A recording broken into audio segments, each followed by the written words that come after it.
Sir నమస్కారం sir. నమస్తే. Sir NT Ramarao గారి జయంతి సందర్భంగా ఈ నేపథ్యంలో మరి ఆయన సినీ ప్రస్థానం అండ్ రాజకీయ ప్రస్థానం వీటన్ని ఆయన జర్నీ గురించి మీరేం చెప్తారు సార్? అంటే ఎలా ఉండేదంటే రామారావు గారి ధోరణి ఇందాక నేను చెప్పినట్టు ఈ మట్టి బొమ్మలను మహారణానికి జట్టు నడిపిన శాలివాహనుడని 50లో రాశాడు ఆయన. ఆ తర్వాత ఆయన పార్టీ పెట్టినప్పుడు 35 సంవత్సరాల నుంచి వేళ్ళూనుకున్నటువంటి కాంగ్రెస్ పార్టీని కూకటి వేళ్లతో పెకలించాడు ఆయన తెలుగుదేశం పార్టీ పెట్టి. చాలా అంటే ఒక్కసారి సడన్ సర్ప్రైజ్ అది కాంగ్రెస్ పార్టీకి కూడా. అలా జరుగుతుందని అనుకోలేదు, ఆయన అనుకోలేదు, ఎన్టీఆర్ కూడా అనుకోలేదు. ఆయన ఒక చోట ఎక్కడో చెప్పాడు ఆయన ఒక ప్రెస్ మీట్లో, ఒక బలమైన ప్రతిపక్షాన్ని రుచి చూపించబోతున్నాను కాంగ్రెస్ పార్టీకి అన్నాడు తప్ప నేను గెలిచి ముఖ్యమంత్రిని కాబోతున్నాను అని చెప్పలేదు. అయితే ఆ ఎన్నికల్లో ఆయన చాలా చోట్ల అనామకులు అంటే జనాలకి పెద్దగా తెలియనటువంటి అభ్యర్థులనే నిలబెట్టాడు. ఆ పాటలో చెప్పినట్టు మట్టి బొమ్మలనే నిలబెట్టాడు. ఆ మట్టి బొమ్మలతో మహారణం చేసి జట్టు నడిపి కూలదోశాడు దాన్ని. కాంగ్రెస్ కంచుకోట అన్నటువంటి ఆంధ్రప్రదేశ్ని, అంటే వాళ్ళ కాన్ఫిడెన్స్ ఏంటంటే దేశం అంతా జనతా వేవ్ నడిచినప్పుడు 77 ఎన్నికల్లో ఏపీలో కాంగ్రెస్ పార్టీ జెండా ఎగరేసింది. అంత కాన్ఫిడెన్స్ ఉంది వాళ్ళకి ఏపీ మీద. అటువంటిది ఆ ఏపీలో కాంగ్రెస్ పార్టీని పక్కకి నెట్టి అధికారంలోకి వచ్చాడు ఈయన. ఇలా చాలా విషయాలు ఈయన లైఫ్లో ఉన్న అనేక అంశాలు ఆ పాటలో కనిపిస్తాయి. మరి ఆయన ముందే ఎన్టీఆర్ జీవితాన్ని ఎలా అర్థం చేసుకున్నాడో అనేది కొంచెం ఆశ్చర్యం కలిగించే విషయం. ఎన్టీ రామారావు ధోరణి ఎలా ఉండేదంటే ఆయన సీతారామ కళ్యాణం సినిమా తీయాలనుకుని కేవీ రెడ్డి గారి డైరెక్షన్లో చేయాలనుకున్నాడు సినిమాని. వెళ్ళి అడిగాడు ఆయన్ని. ఆయన ఒక లైన్ చెప్పాడు, అంటే రాముడు రామారావు, రావణుడు ఎస్వీఆర్, అలా చేద్దామనేది ఆయన ప్రతిపాదన. తాను రావణుడు వేయాలనుకున్నాడు. అప్పటికే ఆయన భూ కైలాసలో రావణుడు వేసున్నాడు. అయితే భూ కైలాస్ అనేది ఏవిఎం వాళ్ళ సినిమా, దానిలో రావణ పాత్ర చేశాడు ఆయన. అంటే ఫస్ట్ టైం రావణుడిగా కనిపించింది అక్కడే. ఆ తర్వాత ఆయనలో ఒక ద్రవిడ ఆలోచన విధానం ఉండేది. దాని ప్రాతిపదిక అది త్రిపురనేని నుంచి పడి ఉండొచ్చు.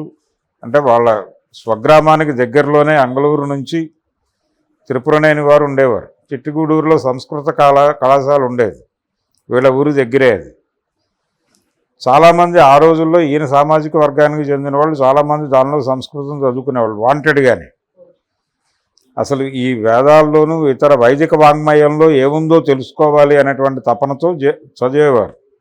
ఒక హేతువాద దృక్పథము ఇవన్నీ అక్కడ నుంచి ప్రపంచం మీదకి పంపయ్యేవి. ఆ ఏరియాలో తెచ్చాడు ఈయన. దాని ఇన్ఫ్లుయెన్స్ ఉంది ఎన్టీఆర్ మీద. ఆ తర్వాత ఈయన మెడ్రాస్ వెళ్ళిన టైంలో యాంటీ హిందీ మూమెంట్ జరుగుతోంది పెరియార్ రామస్వామి నాయకత్వంలో. దాని ఇన్ఫ్లుయెన్స్ కూడా ఎన్టీఆర్ మీద పడింది. దాంతో ఒక రకంగా ఆయన త్రిసూత్ర పథకంగా తయారయ్యాడు.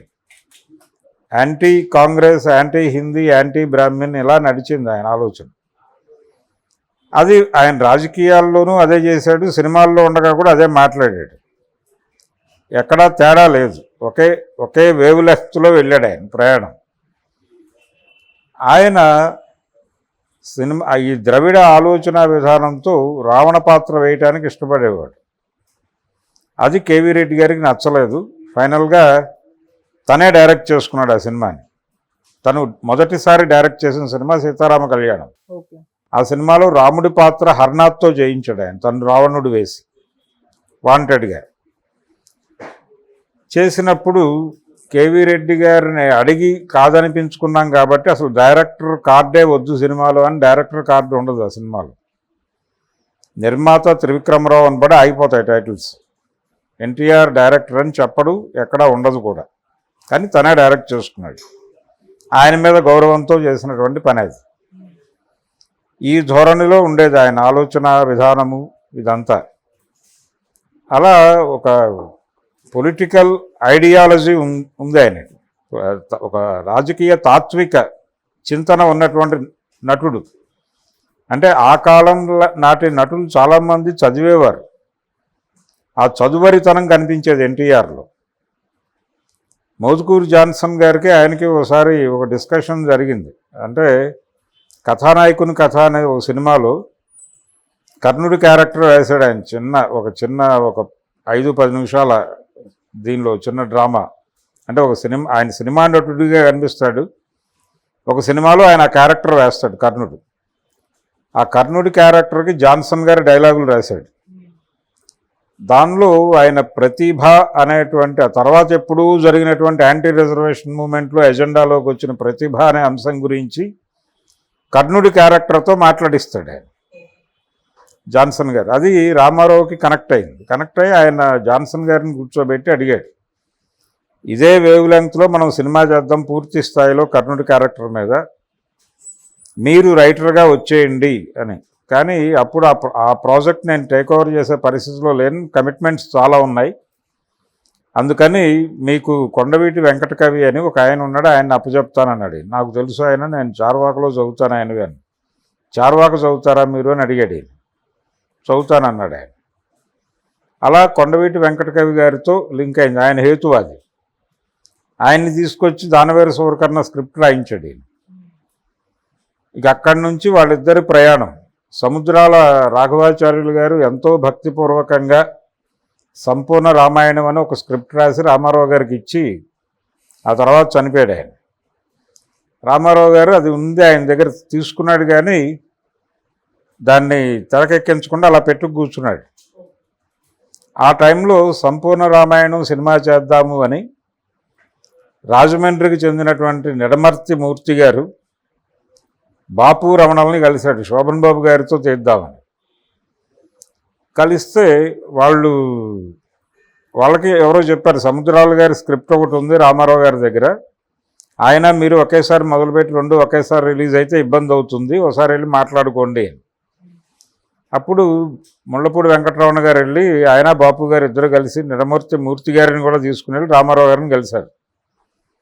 కలిస్తే ఆయన ఏమిటి విషయం అంటే చెప్పారు, ఇలా సంపూర్ణ రామాయణం తీయాలనుకుంటున్నాడు ఈయన. అప్పటికి తమిళంలో సంపూర్ణ రామాయణంలో రాముడిగా నటించాడు రామారావు. అది తెలుగులో 70 వచ్చింది. ఆయన వాయిస్ కాదు, వేరే వాళ్ళ వాయిస్తో ఉంటాయి సినిమాలో డైలాగులు, యూట్యూబ్లో ఉంది అది. ఇలా అక్కడ సంపూర్ణ రామాయణం చేశాడు. అంతకుముందు అసలు ఒరిజినల్ సంపూర్ణ రామాయణం తీసింది నిడమర్తి మూర్తి గారి ఫాదర్. వాళ్ళు మళ్ళీ చేయాలనుకుని శోభన్ బాబుతో చేయాలనుకుని రామారావు దగ్గరకు వచ్చారు. ఏమిటి విషయం అంటే వాళ్ళు చెప్పారు, ఇది ప్రాజెక్ట్ అండి, మీ దగ్గర కూడా సముద్రాల గారి స్క్రిప్ట్ ఉందని తెలిసింది, మీరు మేము ఒకేసారి మొదలు పెడితే ఇబ్బంది అవుతుందని మీతో మాట్లాడి నిర్ణయం తీసుకుందామని వచ్చాము. ఆయన అయితే మీరు ప్రొసీడ్ అయిపోండి అని చెప్పాడు. శోభన్ బాబుతో బాగానే ఉంటుంది, చేసుకోండి అన్నాడు. మరి మీ పరిస్థితి ఏమిటి అని అడిగారు. నా దగ్గర సముద్రాల స్క్రిప్ట్ ఉంది, కానీ దాంతో యాజ్ ఇట్ ఈజ్గా నేను సెట్స్ మీదకి వెళ్ళదలుచుకోవట్లేదు, దాన్ని ఇంప్రవైజ్ చేస్తున్నాను, అది ఎప్పుడవుతుందో తెలియదు, కాబట్టి ఇప్పుడైతే చేయలేను. కనీసం ఇప్పుడు నేను టేకప్ చేసిన ప్రాజెక్టుల ప్రకారం 3-4 ఏళ్ల వరకు రాదు, అది ఆ తర్వాతే వస్తుంది, కాబట్టి మీరు హ్యాపీగా చేసేసుకోండి సినిమా అని చెప్పాడు. వీళ్ళు శోభన్ బాబుతో సినిమా చేశారు. అది మొదటి 4 రోజులు జనం లేరు. శోభన్ బాబు కొంచెం టెన్షన్ వచ్చి రామారావు గారి దగ్గరికి వెళ్ళాడు, ఇలా జరిగింది ఏమిటి రాముడి వేషం వేస్తే. ఆయన ధైర్యం చెప్పాడు ఈయనకి, అలా కాదు, మౌత్ పబ్లిసిటీ స్ప్రెడ్ అవ్వాలి కదా, సినిమా బాగానే ఉంది, కొంచెం టాక్ స్ప్రెడ్ అవ్వడానికి టైం తీసుకుంటుంది, వెయిట్ చేయి, 3-4 రోజుల తర్వాత అయినా సినిమా సక్సెస్ అవుతుంది, నువ్వు టెన్షన్ పడకు అన్నాడు. ఈ విషయాన్ని ముళ్ళపూడి వెంకటరమణ గారు తన ఆటోబయోగ్రఫీలో రాసి కొత్త రాముడికి ధైర్యం చెప్పిన పాత రాముడు అని హెడ్డింగ్ పెడతాడు. ఆయన అట్లా ఉండేది ఆయన ధోరణి. ఆ తర్వాత ఆయన ఆ స్క్రిప్ట్ని సముద్రాల గారు ఇచ్చినటువంటి సంపూర్ణ రామాయణం స్క్రిప్ట్ని మార్చి తన ధోరణిలోకి రాసుకుని దాన్ని శ్రీరామ పట్టాభిషేకం అనే పేరుతో తీశాడు. ఆ సినిమాలో రామారావు గారి తాత్విక దృక్పథం మొత్తం కనిపిస్తుంది. ఆయన రాజకీయాల్లోకి వచ్చిన తర్వాత తెలుగువాడి ఆత్మగౌరవాన్ని ఢిల్లీ నడివీధుల్లో అమ్మేసిన కాంగ్రెస్ అన్నాడు. ఆ నినాదం పుట్టుక శ్రీరామ పట్టాభిషేకం సినిమాలో రావణ పాత్రలో ఒక డైలాగ్ ఉంటుంది. విభీషణుణ్ణి ఆయన క్రిటిసైజ్ చేస్తూ నీ నీ దేశ స్వాతంత్రాన్ని, సార్వభౌమాధికారాన్ని, ఆత్మగౌరవాన్ని రాముడి పాదాల చెంత తాకట్టు పెట్టడానికి సిద్ధమవుతున్నావు అంటాడు. ఇదే డైలాగ్ ఆయన రాజకీయాల్లోకి వచ్చాక మాట్లాడాడు. కాంగ్రెస్ పార్టీని టార్గెట్ చేసి, అక్కడ రాముడిని టార్గెట్ చేసి మాట్లాడాడు. ఇది చాలా అంటే ఒక కోఆర్డినేషన్ కనిపిస్తుంది ఆయన సినిమా డైలాగులకి, పొలిటికల్ డైలాగులకి చాలా దగ్గర పోలికలు కనిపిస్తాయి. అంటే ఒక తాత్విక ధార ఆయనలో మొదటి నుంచి ట్రావెల్ అయింది, అది మరణించే వరకు. ఆ తర్వాత ఆయన పొలిటికల్ పార్టీ పెట్టాడు, అదే ఎజెండాతో ముందుకెళ్ళాడు. ఆయన సిద్ధాంతంతోనే ఆయన తీసుకున్న నిర్ణయాలు, అంటే ఆయన ముఖ్యమంత్రి అవగానే పటేల్ పట్వారీ వ్యవస్థను రద్దు చేశాడు. ఇక్కడ కరణం మునసబు వ్యవస్థను రద్దు చేశాడు ఆంధ్రాలో. ఈ కరణాలందరూ, అంటే కరణం అనేది నియోగి బ్రాహ్మణ కులం వాళ్ళు చేసేవాళ్ళు. ఈయనలో ఉన్నటువంటి బ్రాహ్మణ వ్యతిరేకతతో ఈ నిర్ణయం తీసుకున్నాడని చాలామంది వ్యాఖ్యానాలు చేశారు. అప్పుడు అది కాదు, ఆయన మండల వ్యవస్థ తీసుకొచ్చాడు. మండల వ్యవస్థ తీసుకురావడానికి ఇబ్బందికరంగా ఉన్నటువంటి ఈ వ్యవస్థను తొలగించాడు. అది ఒక పొలిటికల్ డెసిషన్. అది అందులో కూడా రామారావు గారి తాత్వికతని దానికి అంటగట్టి మరీ మాట్లాడారు చాలామంది. ఆ తరువాత ఆయన వైదికపు బ్రాహ్మణుల మీద కూడా ఒక అటాక్ చేశాడు. ఆలయాల్లో అర్చకులుగా ఉన్నటువంటి వాళ్ళకి అనువంశక అర్చకత్వాన్ని రద్దు చేస్తూ ఒక బిల్లు పెట్టాడు అసెంబ్లీలో. అంటే వంశపారంపర్యంగా, అంటే పూజారి గారి కొడుకే పూజారి అవటం అనేది రద్దు చేశాడు.